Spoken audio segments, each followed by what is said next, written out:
بسم الله الرحمن الرحیم. زه د پښتو اکیډمۍ د ټولو منتظمینو شکریا ادا کوم چې دوی د پښتون کلچر ورځ لمانځي. ما د کلچر په حواله د ثقافت یا کلتور په حواله باندې څه نوټس د ځان سره لیکلي دي او هغه کې د خوشحال بابا شعر دی چې زه تاسو ته بیان کوم او ښه او بد دواړه پکې بیانوم. اکثره داسې وي چې زموږ خلک دا د هر چا دا مسله وي چې هغه هر سړی هر څوک خپل ګڼي ښاغلي چې هغه وایي پښتون کلچر ډېر بهترین دی، پښتون تاریخ ډېر بهترین دی، زموږ سیاستدان ډېر بهترین دي، موږ به طور قوم ډېر بهترین یو. ټیک ده، په پښتنو کې ډېر ښه خویونه شته، په پښتون کلچر کې ډېر زبردسته شان شته چې په نورو قومونو کې یا نشته یا لږ دی، خو بیا هم په انساني معاشره ده او انسان دوی غلطي کا پتلا دی. پښتني کلچر چې کوم دی په کلتور کې ډېر مسایل هم پکې شته. نو زه به په خپل نن وینا کې به د پښتو کلچر څه شی دی اوله، بیا د پښتنو کلچر څه شی دی، بیا پښتنو کلچر ته کوم مسایل ورپېښ دي او هغه دپاره اخر کې بیا زما تجویز چې زما په خیال څه پکار دي. کریم عامر صاحب ډېر په تفصیل باندې خبره وکړه ډول چې ثقافت له سقف لفظ دا وتلی دی او سقف معنا وده، ترقي، بړوتري. ډول په انګریزي کې کلچر لفظ دی دا هغه تقریبا دغه معنا نه ده، خو زما د معلوماتو مطابق د کلچر هم هوبو دغه معنا ده. کلچر معنا ګروت، بړوتري، وده، ترقي. ولې که موږ وګورو اګریکلچر، سیریکلچر، اپیکلچر، هارټیکلچر، په ټولو کې د کلچر لفظ د کلچر چې کوم ورډ دی په طور ورب د هغه معنا دغه د هغه معنا ترقي، هغه معنا وده. او کلچر وایي څه شته د دې کې د ډیفینیشن ضرورت نشته، خو اکسفورډ او مریم ویبسټر ډکشنري او بریټانیکا ټولو چې کوم د کلچر ډیفینیشن کړی دی هغه دغه دی چې هغه روایات، هغه رسومات چې هغه د او عقاید چې هغه د یو ټولنې، یعنې د یوه سړي کلچر نه د شپږو کسانو کلچر وي، یو ټولنه که بیا غټې که وړی چې ټولنه کم رسومات، روایات، عقاید مادي او غیر مادي کم لري او دوی د هغه لاندې زندګي تېروي هغه ته وایي کلچر. مطلب یې شارټ دا دی چې د انسان له پیدایشه واخه بیا تر مرګه پورې چې انسان څه کوي، هر انسان صرف پښتون نه، د هغه دا ټول ژوند له اوله تر اخره چې دی څه کوي څه نه کوي، څه مني څه نه مني، هغه ټول کلچر دی. موږ ته معلومه ده چې پخوا زمانه انسانان په غارونو کې اوسېدل، بیا له غارونو څخه بل سټیج راغی، لایف سټاک ایج ورته یې چې انسانانو لایف سټاک ته راغی، جانوران به ساتل، خوراک به ښکار وي. بیا نور دنیا اګریکلچر ته راغی، 300 کاله مخکې اګریکلچر ایج ته راغی. انډیا خو له وخته اګریکلچر وه. بیا له هغه بعد بیا انډسټریل ریولوشن راغی په 1400 کې، صنعتي دور راغی. بیا له هغه بعد اوس د ټکنالوژي او ماډرن دور دی. افسوس دا دی چې پښتانه لوی تعداد اوس هم د لایف سټاک او د اګریکلچر په ایج کې دي، یعنی اګریکلچر هم په ډېر لږو علاقو کې دي، په کوم ځای کې چې سیندونه دي، پېښور ویلي یا هلمند یا کندهار یا دلته د چا څه نه څه زراعت شته، نو هغه دی چونکې اوبه نشته، ټوله غرنه علاقه ده، 80% د پښتون وطن چې کوم دی غر دی، نو په غره کې زراعت له کومې خوښېږي. نو د لایف سټاک خپل کلچر وي، د اګریکلچر خپل کلچر وي، د انډسټریل دور خپل کلچر وي او د ماډرن دور خپل کلچر وي. امیر صاحب ډېره ښه خبره وکړي چې کله پښتانه پخوا، یعنې پښتانه خو اوس هم له دغه لیانۍ دي وتلي، پخوا چې د پښتنو کم کلچر و هغه کلچر کې یعنې که موږ لایف سټاک ایج راواخلو، د ده ټوله زندګي د ده خوراک له جانورانو له ماله یې وي، د ده رسۍ پړی، رسۍ نه وه پړی وه، به د جانورانو له ازغونو جوړولی، د ده ټغر، د ده شاګۍ، د ده توبرۍ، د ده توبړه، د کور د ناستې د چې کوم لوښي پکې تړل، کورای هغه به هم له جانورانو، د ده خوراک، د ده له الف واخته ایون که دی ناجوړه به پستو کې بیا اچولی پوست، د ده علاج هم له جانورانو، د ده ګرد زندګي فرام برث ټو ډیث، یعنې پیدایشه تر مرګه دا د لایف سټاک سره دغه وه. چونکې هغه لایف سټاک څه بدل دي څه پاتې دي. زري دور راغی، زري دور په ټولو پښتنو کې نشته، په لږو کې دی، او انډسټریل خو لا راغلی نه دی. نو زه به چونکې پښتون کلچر کې چې کوم ښه خویونه دي هغه به هم بیان کړم، او چې کوم پکې زما په خیال کمزوریانې دي ما وختاً فوقتاً په دغه لیکلي هم کړي دي، خبرې هم کړي دي، خلکو ته خوند هم نه ورکوي چې وا په کار دی سړی خپل ښه تصویر بیان کړي. به موږ پردي خلکو ته خو نه غږیږو، خپل ځان په خپل ګریوان کې وګوري سړی، انګریزي کې وایي انټروسپیکشن، یعنی درون بینی، په خپل ځان کې وګوري چې یاره واقعي دا مسله په موږ کې ده که نه ده. د کلچر مختلف کلچر دي، لکه پښتون کلچر، پاکستانی کلچر، ایسټرن کلچر، مشرقي کلچر، مغربي کلچر. چونکې زه په پښتني خبره کوم، څنګه زما د تقریر موضوعات عامر صاحب بیان کړم، مادي کلچر او غیر مادي کلچر. مادي کلچر هغه دی لکه ارکیټیکچر، لکه لباس، لکه خوراک، لکه ټیکنالوژي. غیر مادي هغه دی عقاید، اقدار، رویه، زبان، میلمستیا، ننګ، حیا، دغه چې کوم عادات دي، خویونه دي دغه. اوس پښتون کلچر مینلی پر څه شي باندې بنا دی، جوړ دی، ولاړ دی، هغه د پښتونولي. انګریزان دغه ته وی اف لایف، یو انګریز کتاب په دغه لیکلی دی، وی اف د پټان، پښتونولي. پښتونولي زموږ له پیدایشه تر مرګه پورې په دې کې ژوند تېرو. ځینې خلک لوی تعداد پښتانه، خاص کر نالوستي پښتانه، هغه د نوي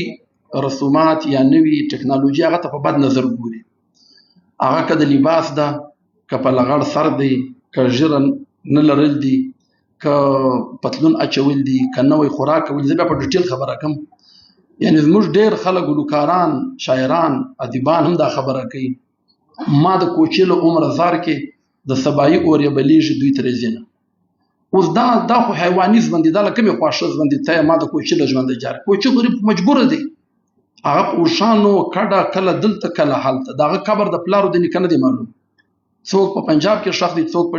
پښتونخوا کې ښخ دي، څوک ور په افغانستان کې ښخ دي. د هغو د ښځو څه حال دی؟ په لغړو پښو ګرځي. د هغو ته دوايي چارې ده، هغو ته د بارانو د یخ بندوبست چارې دي، هغو له خپلو جانورانو سره اوسي. انورمت طریق صاحب ویلي چې زموږ کوچیان وروڼه په شیله کې زیږي، په شیله کې مري. اوس دغه نمونه په شاعري یا په نثر کې ته دغه ته ولې وایې چې دا ښه شی دی؟ مطلب زموږ ډېر ښه کلچر دی، کوچي کلچر، او ما د کوچي له عمره زار کې. دغه نمونه چې زموږ دا نور خلک زه پر مخ درته یم، هغه هم مطلب له حقیقت سترګې پټوي. اوس د پښتنو کلچر چې کوم دی، پښتونولي ما درته بیان کړه، په هغه کې دغه 4-5 غټ غټ شیان دي، زه هغه درښیم. اگر چې زموږ کلچر متاثره شوی دی، بیخي ډېر زیاته متاثره دی، او هغه بده خبر نه ده، په دې پریشاني نه ده پکار چې زموږ په پښتو کې د اردو لفظونه ولې دي. خامخا به موږ له اردو سره اوسو، ستا په اردو کې به خامخا په پښتو کې به د اردو لفظونه راځي. د افغانستان پښتو له فارسي ډکه ده. ولې ډکه ده؟ د افغانستان په پښتو باندې عام سړی نه پوهېږي. یو عام کوچی کښېنوي او دته ریډیو ولګوي چې دا سړی څه شوی، دی په هغه په 3% خبرونه نه پوهېږي. دی دا نقلي پښتو وایي. دا تفاهم، امنیت، استدلال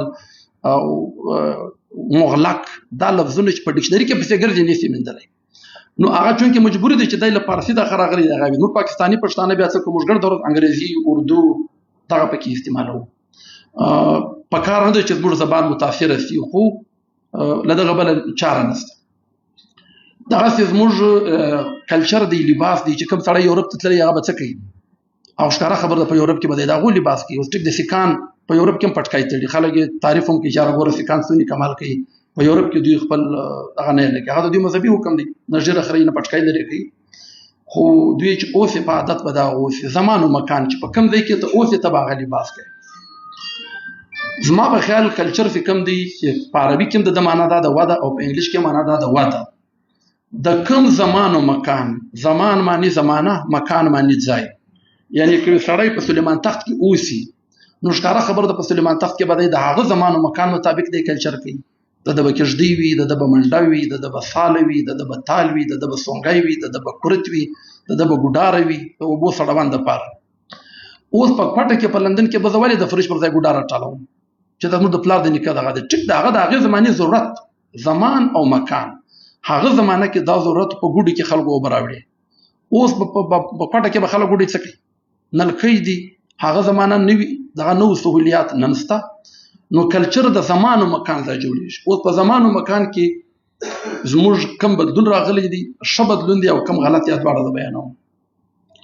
موږ دا 4-5 شیان انګریزان هم بیانوي، موږ هم پښتانه هم بیانوو. ټول خلک دا کوي چې یاره پښتون کلچر، پښتونولي دا 4-5 شیان دي. ننګ، پت. ننګ خو ټیک د ننګ له دغه سره کار نشته چې ته په لندن کې هم ته به ننګ کوې، که ته په سلیمان تخت کې هم ته به ننګ کوې، که ته خوارې هم ته به ننګ کوې، که ته ماډرن هم ته به ننګ کوې. اگر چې په نورو قومونو کې د تشریح دغه ده، هغه د پاره لفظ غواړي، لفظ نشي ورته موندلی. میلمستیا ده، میلمستا هم د زمان و مکان پیداوار ده. پښتانه په میلمستیا کې تکړه وو او تکړه دي. خو د وخت په تېرېدو باندې چونکې د پښتانه ولې په مېلمستیا کوله پخوا زمانه نه ښارونه په پښتون وطن کې زیاده سي د ستا یا کوټه به هم 300 کاله مخکې نه وه یا پېښور یا به کابل یا 500 کاله یا 1000 کاله نو خو 2-3 ښاره به په ښارونو کې به خلکو قیام کولی هلته به کاروان سرایونه وو هلته به بیا د دوی د قیام بندوبست هوټلونه به وو رسټورانټونه به نو چونکې په کلي کې چې سړی روان وي هغه به د چا کاروبار هغه هوټل نشته په کلي کې په ژوب کې په سیبي کې په کندهار کې نو خلکو سره بل اپشن نه وو هوټل نه وو رسټورانټ نه وو خامخا به سړی د یو چا کار ورتلی هغه به هم بستر ورکول هم به اوبه ورکولې هم به شپه پکول هم به مړۍ ورکول پیاز دی په نیاز دی هر څه به ورکول په جدید دور کې چې نن سبا هوټلې جوړې دي که اوس یو سړی دا وایي چې یاره پښتانه لاړه بس ته بس اوس نن سبا مېلمه نشته په پښتنو کې نن سبا په کوټه کې چې یو څوک راځي له ژوبه هغه سره که د چا شناخته پېژندلو خو هغه له به لاړ شي که نو نور خو به خامخا خلک هوټلو ته به ځي رسټورانټونو ته به ځي مړۍ په هغه کې خوري علاج به هغه قیام هلته کوي خلک په خپله یې خلک کوي ګران کار دی دا زموږ خلک کله کله پر پېښوریانو باندې الزام لګي یاره پېښوریان ښه پښتانه نه دي موږ اصلي والا یو ولې د دوی پښتو غلطه ده دوی ست نه کوي دوی میلمه یې نشته او دا ست ټکي خوشحاله به استعمال کړي 400 کاله مخکې هغه وایي چې بې سته میلمه کېږي هغه زه یم که اشنا مې د هندو غوندې ست نه زده او د هندوانو هغه ټیم ست نه کولی چې خامخا به راځي یا سړی راکشوه یا سوالونه یا کړنه ورته کوه نو دا شی پخوا په پښتنو کې و په پېښور کې نن په پېښور کې ست نشته مثال یا کم دی هلته اوس هوټلان جوړ دي رسټورانټونه جوړ دي هلته اوس دغه کنسپټ نشته حجرې شته حجره خو د شناخته سړي دپاره ده نو هغه څه کم دی په پخوا په پښتنو کې دغه اوس په اردو کې نن تاسو اورېدلي نه جان نه پېچان ما تېره مهمان یا تو میرا مهمان دوی صرف و شناخته سړي ته مړۍ ورکوي نو شناخته خو الریډي ستا رشته دار دی یا د دوست یا د خپل دی میلمه خو ډیفینیشن د دې ستا به شناخته نه وي هېڅ به هم ستا نه وي سړی به راځي تا به پلار و نیکه نه لیدلی دی به راځي ته به مړۍ خوراک ورکوي او چې کوم سړی ستا شناخته دی د دوی نه جان نه پېچان ما تېره مهمان نو هغه دوی به دا غلط کار دی حالانکه پښتو کې دا اوس هم سته بل دی نانواتې پښتنو کې اوس هم څه په کمېدو ده په ځینو ځایونو کې د حالاتو له وجې زمان و مکان خبره ده خو بیا اوس هم ستا خلک مدد کوي له چا سره که څوک په چا چیغه وکړي د سرکار یا د پور یا د مقدمې یا د ځمکې یا د واده یا د بل نو خلک مدد سره کوي هغه که خان دی هغه سردار دی که هغه افسر دی که هغه ملا دی که هغه سیټ دی نو دغه اوس هم خلک ښېګړه کوي د خپل وس مطابق بل دی جرګه ټرایبل کونسل جرګه د پښتنو دا انسټیټیوشن دغه پخوا قانون هم جرګې جوړولې پارلیمنټ نو اوس هم جوړوي په ځینو ځایونو کې لکه فاټا وغیره کې اوس په ختمېدو ده او د جرګې فیصلې به هم جرګې امپلیمنټ کولې د لښکر په شکل کې عملي کولې وي او د خلکو د 2-3 کسانو په جګړه وه یا د کام یا د خیل یا د ځای هغه فیصلې به هم جرګې کولې خو اوس افسوس دا دی زموږ په آیین پاکستان کې دا لیکلي دي چې بھائی یو سړی به د جرګې په لارې د چا فیصله نه کړي ولې هغه دپاره عدالت شته هغه دپاره قانون شته هغه په دې جرګه بدنامه شته په پنجاب کې کوم پنچایت یا پنچایت داسې فیصلې وکړي د ښځو په باره کې مختاره مایي او بل چې له هغه له وجې دا جرګه هم بدنامه شوه نو نن په موجوده دنیا کې پاکستان کې یا په افغانستان کې په ریاستي سطح باندې جرګې ته دغه نشته انفرادي که چا کوله 2 کسانو جګړه د یو چا له ورغه هغه فیصله ور وکړه یا درېمت یا شریعت او سرکاري طریقه باندې دا ختم ده اوس دا ولې د جرګه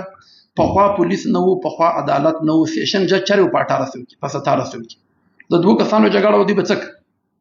خامخا به دوی درېیم لتله 2 ورونه درېیم حساب درېمت له به ورغه یا به ثالثي کوله درېمت یا به شریعت کولې فیصله به کوله نو دا هم د زمان و مکان پیداوار وو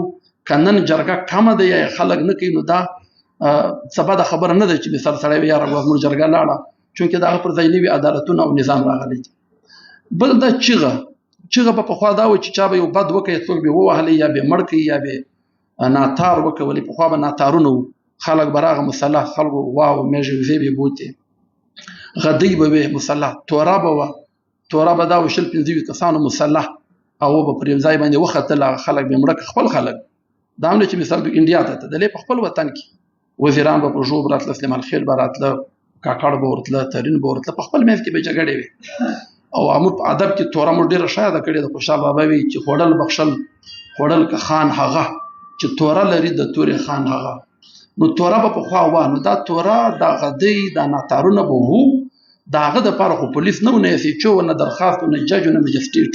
نو خلکو به څه که خلکو به چیغه جوړه کړه په کلي کې لس شل کسانو هر څه به ډول به ووالي خلک به راڅاڅېده تور او توپک به یې راواخیستي هغه حملاورو سره به یې جنګ هم کولی له هغوی به یې غوا او مېږې وزې هر څه اخیستل نو دا هم د زمان و مکان پیداوار نن سبا چیغې نشته نن سبا مثال که د یو چا موټرسایکل ورک شي نو سړی خو دا نه کوي چې یاره زه ترین یم راځي ټول ترینان راځي بس چیغه د پلاني نه ورځي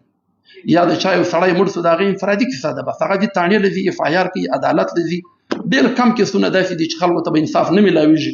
بیا به دی له قامه له ورونو له خاندان هم مدد اخلي بیا به جنګ هم کوي بیا به بدي هم کوي بیا به قبایلت هم پکې کوي اچھا دومره خبره دا د بل دا دی چې زموږ کم تهوارونه پخوا زموږ ډېر کم تهوارونه وو د پښتنو خاص کر هغه مذهبي وو لوی دا کم اخترونه به وو نن سبا بیا نوروز هم دا څو کاله خلک استعمالوي له پخوا دا ما چې کوم تحقیق کړی دی پخوا نوروز نه استعمالېدی پښتون معاشره کې ډېر کم او یا چې کوم دا اوس موږ نور دغه کوو لکه نن سبا هیپي نیو ایئر خلک کوي په 31 دسمبر باندې یا 14 اګست کوي یا په افغانستان کې د 19 اګست کې د ازادۍ ورځ یا لکه دا نن ورځ د 23 ستمبر نو دغه د خلکو تهوارونه اگر چې تهوارونه پخوا به خلکو ډېر کول عام په علاقایي د کلي په لیول په کمېدو دي خو بیا هم شته فوډ زموږ د کلچر یو اهم عنصر دی فوډ به پخوا خلکو عام اوګرا مالیده غوښه کاک پتیره پاستي پوڅه خرړای فلانا ډېر ګران نمونې د خلکو به نه زده دا به خلکو کول پخوا دغه خوراک دې کوم سبا د خبر نه ده چې سړی وي چې اوس به موږ له برګر سره او له باربیکیو سره او له کړایي سره او له روش سره روش هم د پښتنو نه دی روش معنی روست دي خلک یې روش بولي نو نن سبا که خلک دغه کوي دا سبا د خبر نه ده چې خلک به نه خامخا به زه پاستې او پتیره او کاک او پوڅه به خورم بل دی ډرس زموږ چې کوم لباس دی له سره تر پښو دا لباس چې کوم دی پخوا به پښتنو میجارټي پښتنو پټکي تړل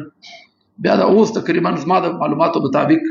1900 بعد ټوپۍ هم بیا پکې راغلې ده ډېر لږ ما چې کوم زاړه کتابونو کتلي هم فوټوګرام کتلي دي پخوا د ټولو پټکایو ایون د پېښوریانو د ګردو پېښوریانو تر 1800 پورې ما د دوی ټوپۍ نه دي لیدلې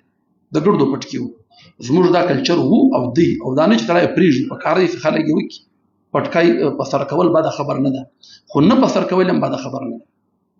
دا چې لکه ډېر خلک چترالي ټوپۍ استعمالوي او چترالي ټوپۍ خلک چترالي ورته خو چترا نه ده یا بلوڅي ټوپۍ یا سندي ټوپۍ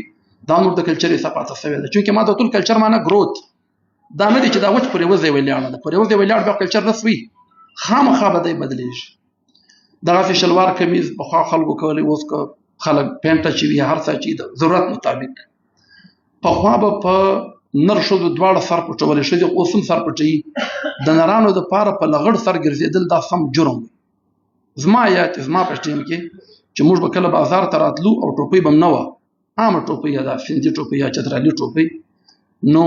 موږ به دغه مور پلار به نه یې لکول په لغړ سر به څنګه ځي بازار له اوس خو دا دي مطلب اکثریت پښتانه چې کوم دي هغه ټیک ده د چا مرضي پټکای هم په سر کوي ټوپۍ هم په سر کوي په لغړ سر هم ګرځي دغه نه پخوا چې کوم دی زموږ ښځو به پخوا د لباس د آرایش د یو مثال کوم آرایش دپاره به خالونه وهل بغیر خاله به د ښځې واده نه و خدای د مور یې ورته پام کې چې په لنډۍ زنه ور ووهي خالونه یا چې به ښځه ودوله اول به خالونه ور وهل ول څنګه یې په سپینه ټنډه راجګه په سپینه ټنډه واده ګس ونه خامخا به خالونه ورل بیا به کول نن سبا خلک د خالونو د یستلو دپاره تیزاب استعمالوي هم په لاسونو هم په تندي هم په هر ځای دا زموږ یو کلچرل حصه وه اوس نه ده دغسې د نارینهو د ښځو وشتان پخوا به دغه و که نه خلکو به څوټۍ استعمالولې یا ماټوۍ به کولې خو نن سبا یې خلک نه کوي په غوړېدلي سر میان شوې بیا مې توبه د سر به نه څوټي کوم یا تا چې ماټوۍ په سر ټاټوۍ کې نو پخوا ماټوۍ وې اوس ماټوۍ نشته که نن یې ښځې استعمالوي نو ګډ که نن ښځې چوټۍ استعمالوي نو ګډ دا ښه خبره ده پکار دی چې دوی ته دا پته وي چې زما د خوراک څنګه پروګرام زما د لباس څنګه پروګرام مطلب د هغه جاري ساتل د هغه برقرار ساتل بده خبر نه ده د عربیانو په کلچر کې اوښ د دوی په شعرونو کې دی د دوی نشان دی مونوګرام دی په کرنسي کې هم په هر څه کې خو نن عرب اوښ چاري استعمالوي نه پر اوښ څوک سودا کوي نه پر اوښ څوک سفرونه کوي خو عرب اوس هم اوښ نه لکي د په هر ځای کې د اوښ نشان دا بلوچان نه لکي دا نور د بلوچستان په دغه کې اوښ نشان دی کنه دی نو خپل کلچرل علامات نشانات په کار دي سړی هیر نه کړي خو دغه نه دی ویل په کار چې مثال اوس که پارکه چا خال نه وهلی سته ورته یا ته به پښتو شي یا یو سړي پټکای نه په سر کولی تور ته لاړې پښتو ختمه کلین شي سړی ټوپۍ د نه ده په سر ژره د نسته او ته د پښتو خبرې کوې. اچھا دغه نه نه څپلۍ او بوټان دي د بابرزي یو شعر دی هغه نه دی پښتونه پام کوه پګړۍ درنه بې قدره نشي دا خړ څادر خړه خولۍ درنه بې قدره نشي بوټونه باسه چې څپلۍ درنه بې قدره نشي. اوس د بوټ سره زموږ څه دښمني ده ولې بوټ باسه څپلۍ هم زموږ خپل ایجاد خو نه دي د ټولې دنیا څپلۍ استعمالولې موږ هم استعمالولې د مزرې څپلۍ وي بیا د چمړې څپلۍ وي بیا د ربړ څپلۍ وي نو اوس بوټ سره زموږ دښمني په کار یې نه وي مطلب دا غلط اپروچ دی چې بای بوټونه باسه چې څپلۍ درنه بې قدره نشي. زموږ میوزیک دی میوزیک په پخوا چې غاکه به وه ناړه به وي رباب به وي سرنده به وه نن سبا هارمونیم دی نن سبا ګیټار دی نن سبا نوي آلات راغلي دي چونکې هغه زمانه خو تا په ناړو په مرلۍ باندې تا میوزیک جوړولی نن سبا جدید آلات جدید کمپیوټر دغسې کوم دی هغه تا هغه اواز درې جوړوي. نو اوس دا که څوک وایي چې نه دا خو د نوي دور ایجاد دا د خوشحال خټک په زمانه کې کلو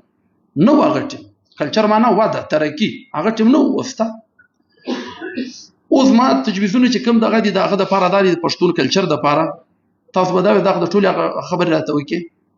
زما په خیال باندې د پښتنو ژوند له پیدایشه تر مرګه پورې ټول د رواجونو باندې تېرېږي. موږ تاسو پکې شمار نه یو پښتنو کې موږ تاسو 1-2% خلک زه میجارټي پښتانه کوم چې ما فاټا لیدلې د خیبر پښتونخوا افغانستان بلوچستان دا ټول کتلې دي او په دغه نظر مکه کتلې چې خلک څک د پښتنو چې اول د زوی پیدا شي د ډزې کوي فایرنګونه کوي او په لور باندې نه کوي ولې نه کوي او ډزې دی ولې کوي ډزې د خوشحال خټک په زمانه کې وي دا توپک په 1800 کې راغلی توپک نو بیا خلکو څه کاغټ بیا په تورو ځلو وهل بیا څه دا په کلچر کې اوس نسته په تاس کې بنئ په کندهار کې بنئ په پېښور کې بنئ په ژوب کې بنئ په ژوب کې بنئ په بل ځای کې وزیرستان کې بنئ دغه نه چې د پښتنو کله مړ وستي له مرګه بعد اسلام کې دا نسته دوی خیرات کوي پور اخی سود اخی لیکن دای غوایه حلالي په سونه حلالي چې بس ور پزما پرې کاږي پښتو د کلچر دی خلک به څه وی پلار مړ خیرات نه وکړي. زما په خیال ما دا واړه څه شام پکې راستري دغه د پښتنو بل دغه دی یا شی آباد انګریزانو په دې کې پښتون چیرې مړ سي د خپل لاش راوړي خپل وطن ته دا اوس ټیک د پخوا خو دا ممکن او پخوا خلکو ډیر غټ سفرونه کول نه زیاده هندستان له بسیا په یو جنگ وکړه نن سبا دا ممکن نه د ستاله دوبۍ د خلاص راخستی تاله یورپ راخستی ایون تاله پنجاب راخستی ما ډیر کې اصول په اسلام آباد کې د پښتانه براغلي واله تقریبا خلک یو دغه پیسې به نه درلې اوس ټیک دا به هر چا خپل رجل سړی به دا ویچاره د خپل مړی بل دی نه شخو بس په پور اخه مخ لیکن خپل مړی خپل علاقې ته رسوم پلس ماینس دواړه د خلکو په ذهن کې خو ما په خیال باندې په کار دي چې خلک د کامن سنس مطابق یعنی موږ په اسلام آباد کې د 4-5 میاشتو ماشوم ژوب ته راوړی دي 1500 کیلومتر دغه نوم سته نه ریکارډ سته نه څه بس خلک یې کوي دغه نه روغبړ موږ کوو پېښورانو کم کړی دي السلام علیکم تخیز خیم موږ میجر راولټیو کتاب دی پښتو مینول پاک کې د پښتونو روغبړ کړی دي د ستړي مشي 2 پاڼې روغبړ دي مکمل 2 پاڼې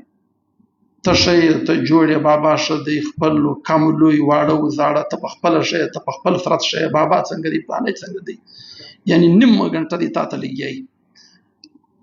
جدید دور کې نن سبا دا ممکن نه ده چې په ګلی کې روانه په بازار کې روانه یا په ټلیفون یا په دفتر کې چې تاسو سره خلک دغه کوي